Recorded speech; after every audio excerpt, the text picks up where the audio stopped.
All right, so we knew eventually something like this was going to happen, right? The Nintendo Switch has been way too successful for somebody to not come along and try to do the same thing and try their hand at a hybrid system. Now, we've seen a few things like this. There are other things that are handheld hybrid, I guess, consoles out there, but they're more of just handheld PCs. You're playing PC versions of games on these things. You're not actually getting a console version for these specific things. Those are cool, but they're not quite exactly what the Nintendo Switch is doing. But it looks like there is a possibility that Apple might be throwing their hat in the ring when it comes to hybrid consoles. There are reports out there now saying that Apple may or may not be working on a hybrid game console like the Switch. And if anything in this report is true, which it may not be, Nintendo will definitely have some serious competition on their hands soon.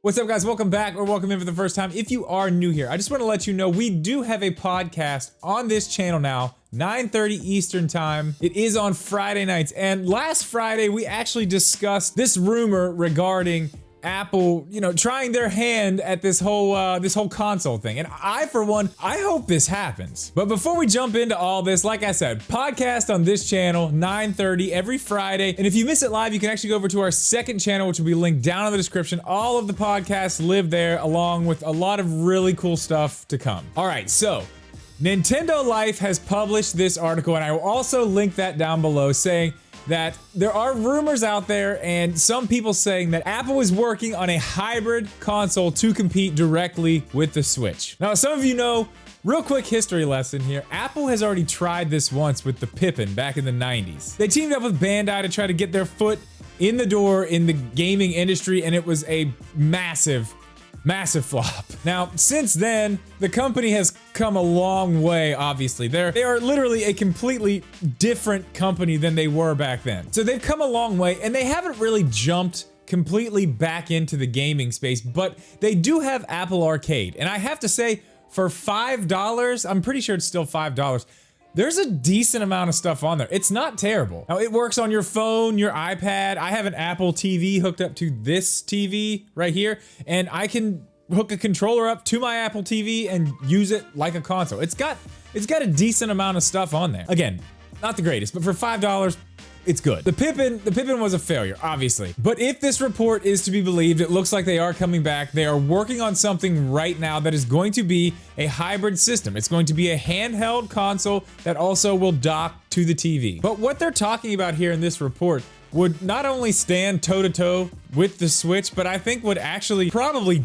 dominate the Switch, especially when it comes to performance and just raw power in general. Now, for those of you familiar with Apple products, a lot of you know, like their iPhone, iPads, things like that, they've been using the A series chips for a long time, and they're pretty good. But recently, Apple has come out with the M1 chip. Now, just to put it in perspective, I have a MacBook that costs, I would say, around $2,000, maybe even more. I can't remember exactly what I paid for it at the time, but it wasn't cheap. Apple has now put this M1 chip in the Mac Mini and a few other things at this point. Their baseline Mac Mini will outperform my $2,500 laptop at this point. So the quality of the chips and what they're doing has gone through the roof. And here's the kicker, the Mac Mini only costs $800. I mean, I'm not gonna lie, that hurts a little bit. I'll try to find some good videos kind of demonstrating what this can do, what this M1 chip can do, but video editing.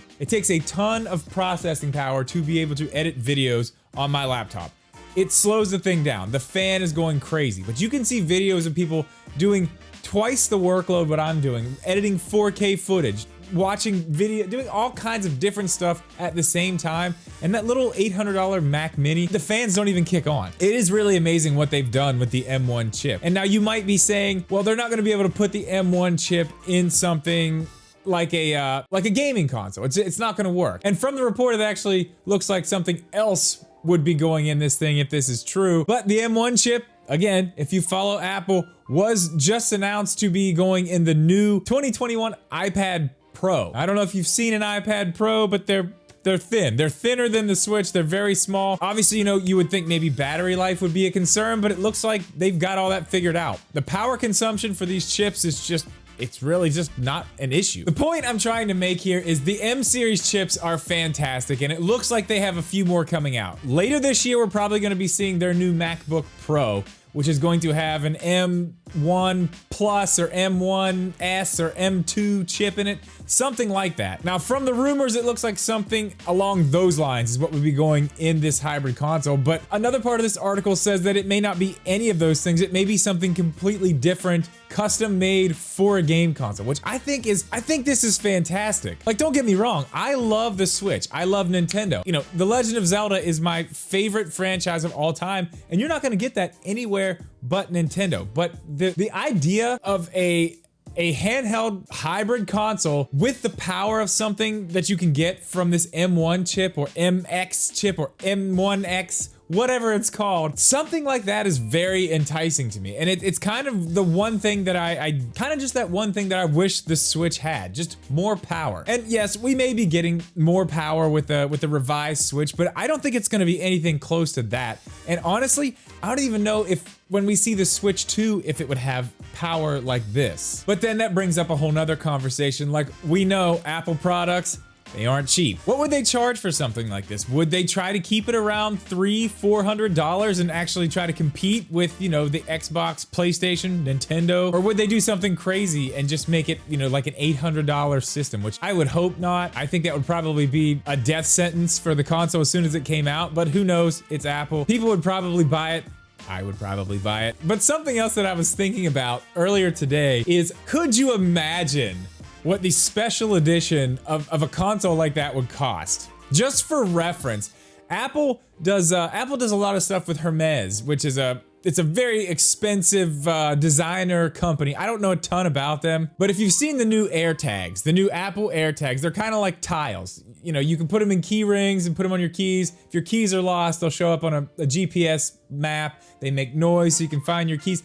I think they're about $40 a piece. Now, they have a Hermes edition that's, I'm pretty sure, around $400 to $450. It's literally the same thing. It's the same thing. It's insane. It's crazy. They did the same thing with the Apple Watch bands. They had the same company with the same overpriced stuff. Could you imagine a Hermes edition Apple console? I mean, what would it be, like $3 grand? That would be insane to see. I don't know who would be buying that, but I'm sure someone out there would buy it. Now, a few other things to note about this report. Obviously, this thing is going to have enhanced GPU performance, but one other thing that they mentioned that is very, very interesting is they brought up the words ray tracing. They're saying that this thing would have ray tracing. And to be honest, with these M1 chips, the way that I've seen them perform and knowing that there are even more powerful ones on the way, I mean, I guess that's possible. And there was a mention at the end of this article, again, I'll have it linked below if you want to read the whole thing, but